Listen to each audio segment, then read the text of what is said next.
ಗ್ರಾಮದ ಕೆರೆಯಲ್ಲಿ ಓರ್ವ ಮಹಿಳೆ ಜಿಗಿದು ಆತ್ಮಹತ್ಯೆ ಮಾಡಿಕೊಂಡಿರುವ ಘಟನೆ ಜರುಗಿದೆ.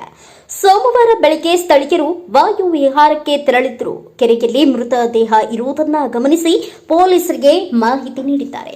ಆತ್ಮಹತ್ಯೆ ಮಾಡಿಕೊಂಡ ಮಹಿಳೆಯನ್ನು ಸಾವಳಗಿ ಗ್ರಾಮದ ಅಂದಾಜು 45 ವಯಸ್ಸಿನ ಶೋಭಾ ಮಹಾದೇವ್ ಅಕ್ಕಿವಾಡ್ ಎಂದು ಗುರುತಿಸಲಾಗಿದೆ. ಮೃತ ಮಹಿಳೆ ಸಾವಳಗಿ ಗ್ರಾಮದಿಂದ ತನ್ನ ಸಂಬಂಧಿಕರ ಮನೆಯಲ್ಲಿ ಹಲವು ವರ್ಷಗಳಿಂದ ತನ್ನ ಮಗನ ಜೊತೆಗೆ ಕೂಲಿ ಕೆಲಸ ಮಾಡಿಕೊಂಡು ಜೀವನೋಪಾಯ ಸಾಗಿಸುತ್ತಿದ್ದಳು ಎಂದು ತಿಳಿದು ಬಂದಿದೆ. ಕೆಲವು ವರ್ಷಗಳಿಂದ ಒಂದು ಕಾಯಿಲೆಯಿಂದ ದಿನಾಲೂ ತನ್ನ ನರಳಾಟಕ್ಕೆ ಬೇಸತ್ತು ಕೆರೆಗೆ ಹಾರಿ ಆತ್ಮಹತ್ಯೆ ಮಾಡಿಕೊಂಡ ಬಗ್ಗೆ ಸ್ಥಳೀಯರು ಮಾಹಿತಿ ನೀಡಿದ್ದು, ಸ್ಥಳಕ್ಕೆ ಗ್ರಾಮೀಣ ಪೊಲೀಸ್ ಠಾಣೆ ಎಎಸ್ಐ ಎಕೆ ಸವದತ್ತಿ ಸಿಬ್ಬಂದಿಗಳಾದ ಬಿಎಂ ಜಂಬಗಿ, ಬಿಪಿ ಕುಸ್ನಾಳೆ ಭೇಟಿ ನೀಡಿ ಪರಿಶೀಲನೆ ನಡೆಸಿ ಶವ ಪರೀಕ್ಷೆಗಾಗಿ ಮೃತದೇಹವನ್ನು ಜಮಖಂಡಿ ಸಾರ್ವಜನಿಕ ಆಸ್ಪತ್ರೆಗೆ ರವಾನಿಸಿದ್ದಾರೆ. ಪೊಲೀಸ್ ತನಿಖೆಯ ನಂತರವೇ ಆತ್ಮಹತ್ಯೆಗೆ ಖಚಿತ ಮಾಹಿತಿ ತಿಳಿದು ಬರಬೇಕಾಗಿದೆ. ಜಮಖಂಡಿ ಗ್ರಾಮೀಣ ಪೊಲೀಸ್ ಠಾಣೆಯಲ್ಲಿ ಪ್ರಕರಣ ದಾಖಲಾಗಿದೆ.